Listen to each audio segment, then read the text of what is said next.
In this video we are going to find out how to find the general solution of a trigonometric equation.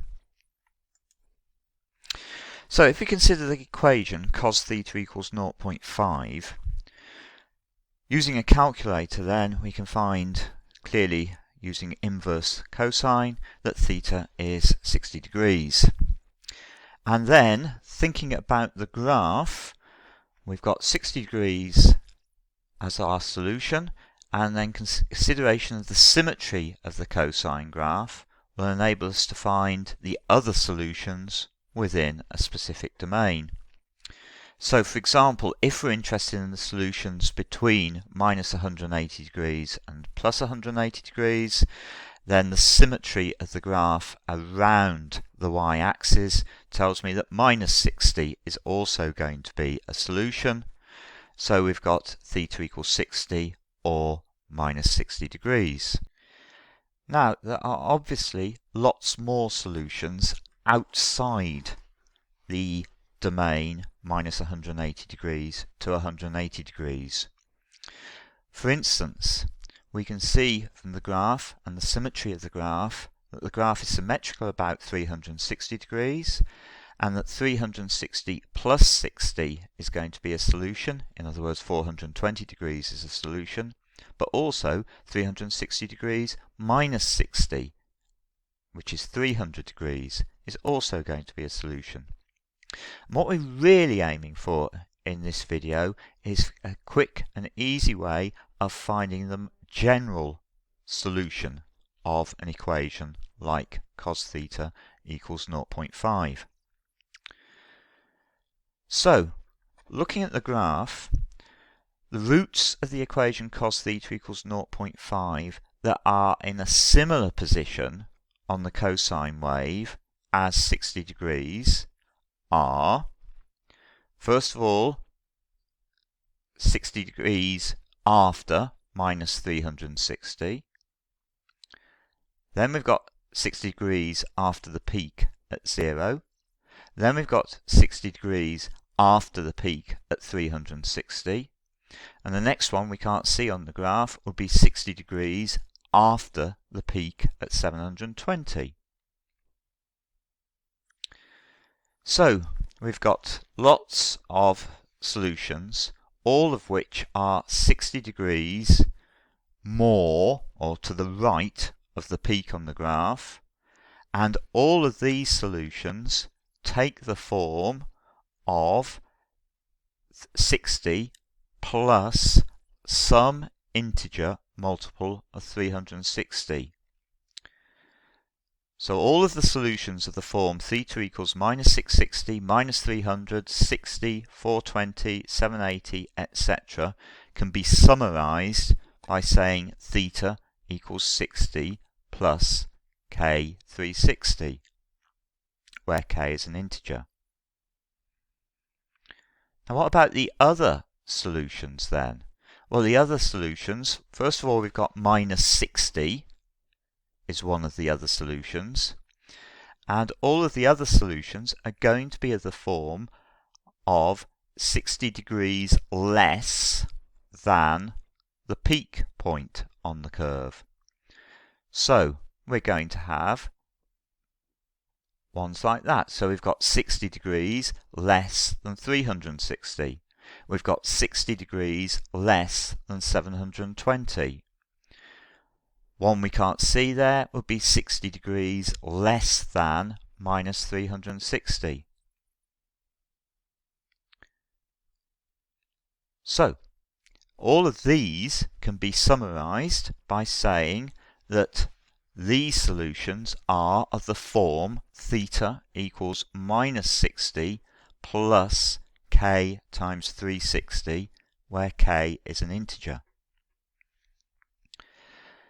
So putting the two solutions together, we've got the general solution of the equation cos theta equals 0.5 can be written as, first of all, theta equals 60 plus k 360, and those are all of the solutions that are 60 degrees after the peak on the graph. and then we've also got all of the solutions that are 60 degrees before the peak on the graph, and those can be written as theta equals minus 60 plus k360. So we've got the general solution of cos theta equals 0.5. It's theta equals 60 plus k360, or theta equals minus 60 plus k360. And it's important to realise that k has got to be an integer. So, if we were working in radians rather than in degrees, then the general solution of the equation cos theta equals 0.5 would simply be written as theta equals pi by 3 plus k times 2 pi, or minus pi by 3 plus k times 2 pi, where k is an integer. So let's have a look at another example. Find the general solution in degrees of the equation sine theta equals 117 equals sine of 117 degrees. So here's our sine graph, and there's 117 degrees, and what we want to know is what are all of the solutions of the equation sine theta equals sine of 117. Now the first thing to notice is that we are going to have another solution which is just the other side of the peak of the graph, the line of symmetry of the graph. So 117 degrees is 27 degrees after 90. So the other solution is going to be 27 degrees before 90, which is at 63 degrees. And then, thinking about the other solutions that are in the same position as the 117, we're going to have 117 minus 360. We're going to have 117 plus 360. We're going to have 117 plus 2 lots of 360.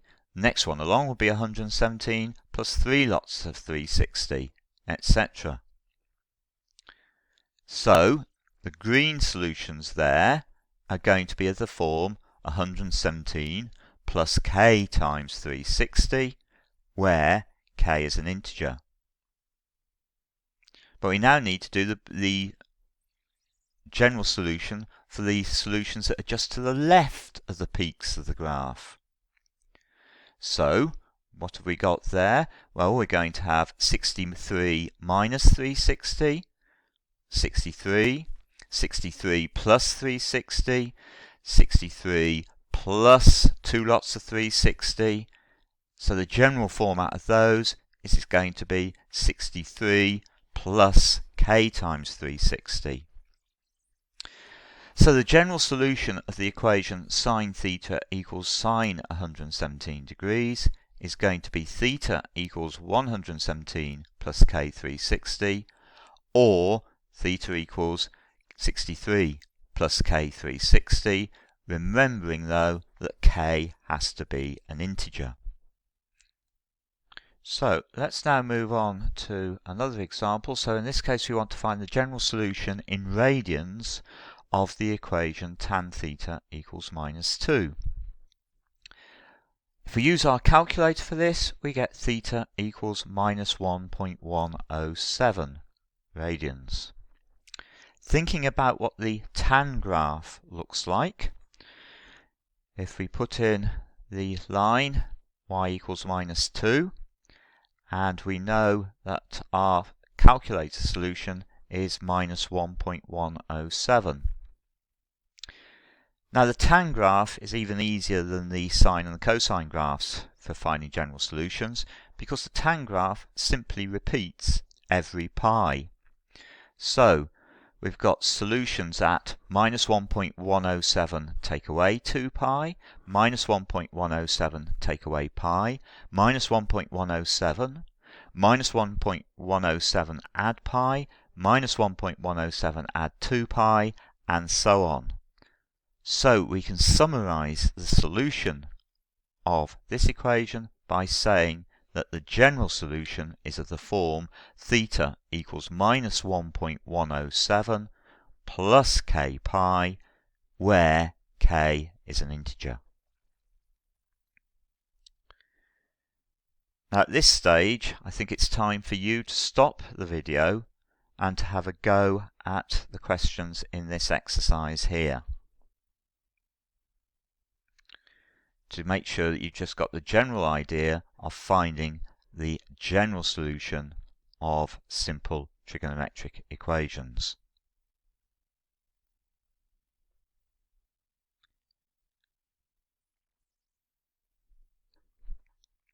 Okay, moving on then.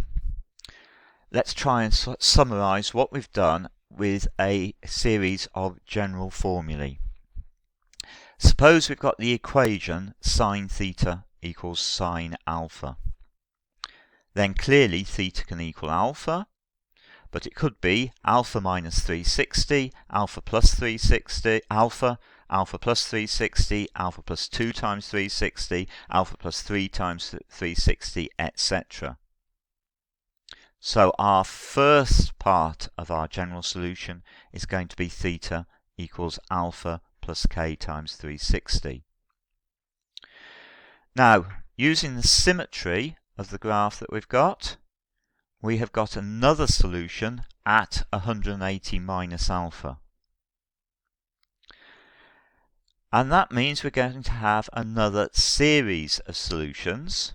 180 minus alpha minus 360, 180 minus alpha, 180 minus alpha plus 360, 180 minus alpha plus 2 lots of 360, 180 minus alpha plus 3 lots of 360, and so on.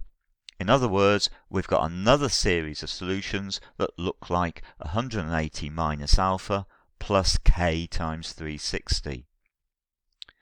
So the general solution of the equation sine theta equals sine alpha is theta equals alpha plus k times 360, or 180 minus alpha plus k times 360, where k is an integer. If instead we had the equation sine theta equals sine alpha, where the angles are in radians, then the result simply becomes theta equals alpha plus k times 2 pi, or theta equals pi minus alpha plus k times 2 pi, where k is an integer. Moving on to the general case where we've got cos theta equals cos alpha. Well, clearly theta could be alpha, but it could equally well be alpha minus 360, alpha, or alpha plus 360, or alpha plus 2 times 360, or alpha plus 3 times 360. So we've certainly got one part of the solution is going to be things of the form alpha plus k 360. But we've also got minus alpha as being a possible solution. So there are going to be solutions like minus alpha minus 360, minus alpha plus 360, minus alpha plus 2 times 360, minus alpha plus 3 times 360. In other words, minus alpha plus k times 360, where k must be an integer. So that's the general solution of cos theta equals cos alpha if we're working in degrees. If we're working in radians, then the equation cos theta equals cos alpha has general solution theta equals alpha plus k 2 pi, or theta equals minus alpha plus k 2 pi, where k is an integer. And if we've got the equation tan theta equals tan alpha, and we're working in degrees, then we've obviously got theta equals alpha.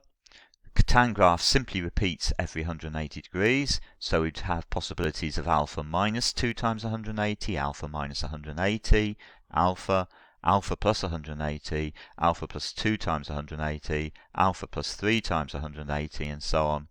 And we can summarize the solution as theta equals alpha plus k times 180, where k is an integer.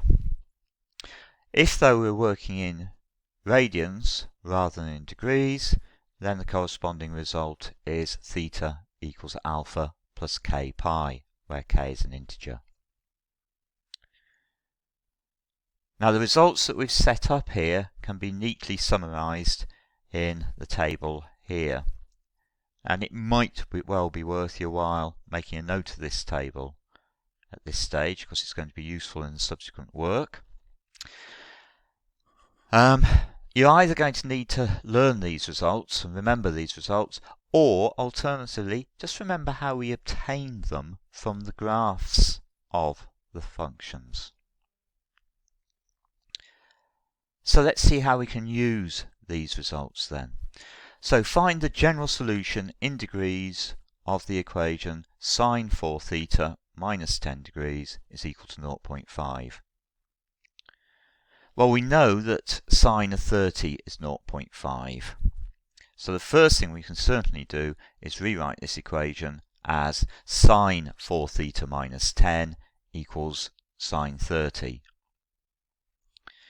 Now, making use of our results that we know that if we've got sine x equals sine alpha, then that means that either x is equal to alpha plus k 360, or x is equal to 180 minus alpha plus k 360.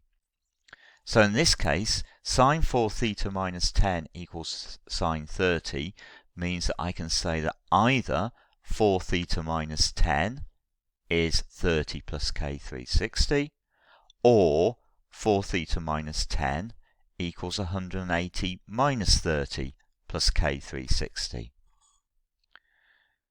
Now, treating this as two separate equations, we've either got 4 theta equals 40 plus k 360, or 4 theta equals 160 plus k 360. Now the 160 has come from 180 minus 30, which is 150, add the 10 that we've added to each side. So I've now got 4 theta equals 40 plus k 360, or 160 plus k 360. Dividing through by 4, I've now got theta equals 10 plus k times 90, or 40 plus k times 90, where k is an integer. So we'll look at another example. Suppose I've got to find the general solution in radians of the equation cos 7 theta equals cos 2 theta. Now I know that if I've got the equation cos x equals cos alpha, then the general solution is x equals alpha plus k times 2 pi, or x equals minus alpha plus k2 pi. So in this case, I can say that I've got either 7 theta equals 2 theta plus 2k pi, or 7 theta equals minus 2 theta plus 2k pi. So 7 theta equals 2 theta plus 2k pi gives me 5 theta equals 2k pi, so theta must be 2k pi divided by 5. On the other hand, 7 theta equals minus 2 theta plus 2k pi gives me 9 theta equals 2k pi. In other words, I've got theta is 2k pi divided by 9. So my general solution for this is theta equals 2k pi divided by 5, or 2k pi divided by 9, where k is an integer.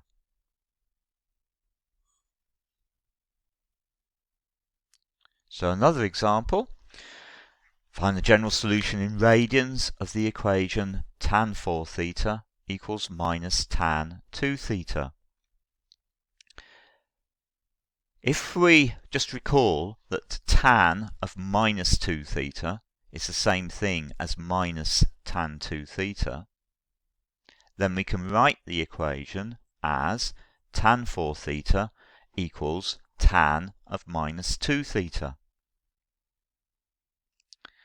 Now I know the solution of an equation of the form tan x equals tan alpha is x equals alpha plus k times pi.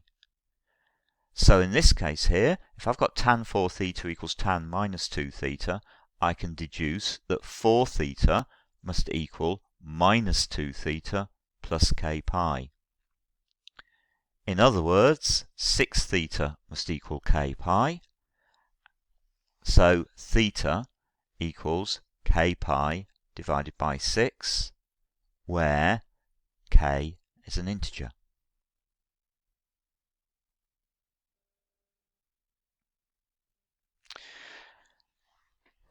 Now in some questions we're going to have mixtures of cosines and sines in the same question, which might appear to be an obstacle we can't overcome. But the compound angle formulae will really help give us a couple of useful little identities. So for instance, if I'm looking at sine of 90 minus alpha, sine of 90 minus alpha is sine the first angle cos the second angle minus cos the first angle sine the second angle, compound angle formulae. So I've got sine 90 cos alpha minus cos 90 sine alpha. Sine of 90 is 1, cos of 90 is 0, so that just becomes sine of 90 minus alpha is the same thing as cos alpha. Similarly, cos of 90 minus alpha is cos 90 cos alpha plus sine 90 sine alpha, so that just becomes 0 times cos alpha plus 1 times sine alpha, which is sine alpha.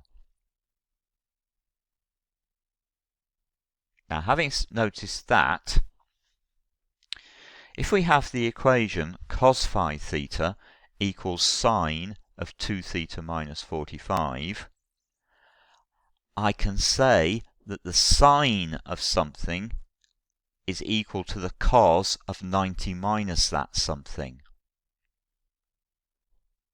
So making use of that formula, I can say that sine 2 theta minus 45 is the same thing as cos of 90 take away 2 theta minus 45.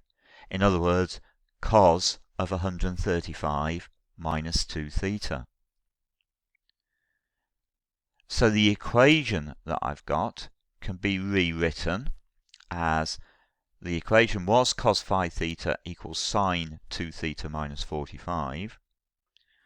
But sine of 2 theta minus 45 is the same as the cos of 135 minus 2 theta. So the equation can be rewritten as cos phi theta equals cos of 135 minus 2 theta.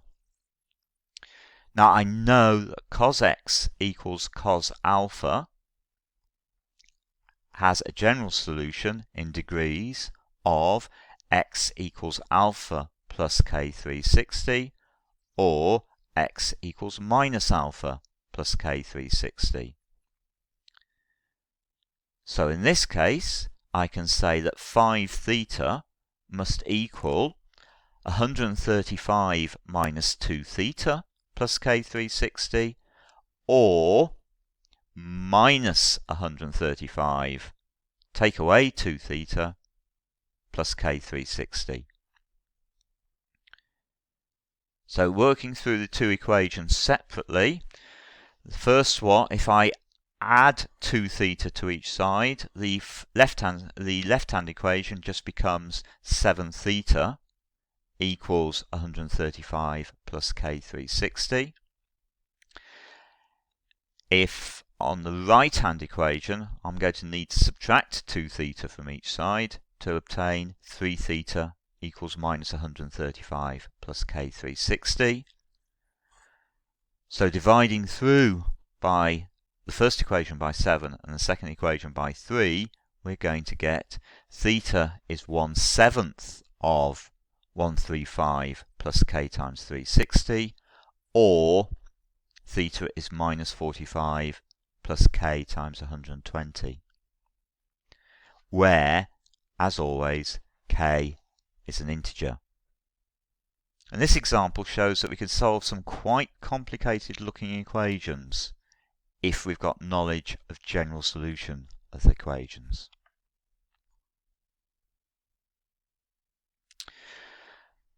So to finish this video, there's another little exercise for you to have a go at. Some questions where you're looking for the general solution of equations. So stop the video and have a go at these questions. And then take them into your next lesson so you can discuss the solutions with your teacher. So that ends our look at general solution of trigonometric equations.